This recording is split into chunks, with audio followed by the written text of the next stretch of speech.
আমার কাছে healthy recipe মানেই হচ্ছে চিকেন স্যুপ, যেটা হেলদি তো বটেই, ভীষণই টেস্টি হয়। আজকে সেটাই বানাচ্ছি। বাড়ির তৈরি মাখন নিয়েছি, সেটাতে থেতো করা আদা, রসুন, পেঁয়াজ, গোটা গোলমরিচ দিয়ে খুব ভালো করে ভাজা ভাজা করে নিয়েছি। তার মধ্যে চিকেনের টুকরো আর তেজপাতা দিয়ে খুব ভালো করে ভাজা ভাজা করে পরিমাণ মতো নুন আর জল দিয়ে সিদ্ধ করে নিলাম। এখন জলটাকে ছেঁকে নিচ্ছি। তার মধ্যে বিনস কুচানো আর গাজর কুচানো দিয়ে সিদ্ধ হতে দেব। আর এদিকে আমি হাড়ের মধ্যে থেকে মাংসগুলোকে বের করে নিয়েছি, সেটাও মিক্স করে নিলাম। এটা ততক্ষণ ফুটুক। আর এদিকে আমি এখন ডিমের সাদা অংশটা নিয়ে নিচ্ছি।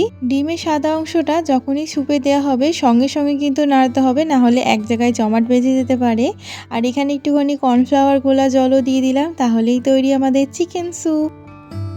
শীতের রাতে এরকম একবাটি গরম স্যুপ হলে আর কি চাই। এটা তো আবার ছোট থেকে বড় সবাই খেতে পারে, আর এটা খেতেও কিন্তু অনেক টেস্টি। ভিডিওটি দেখার জন্য অসংখ্য ধন্যবাদ।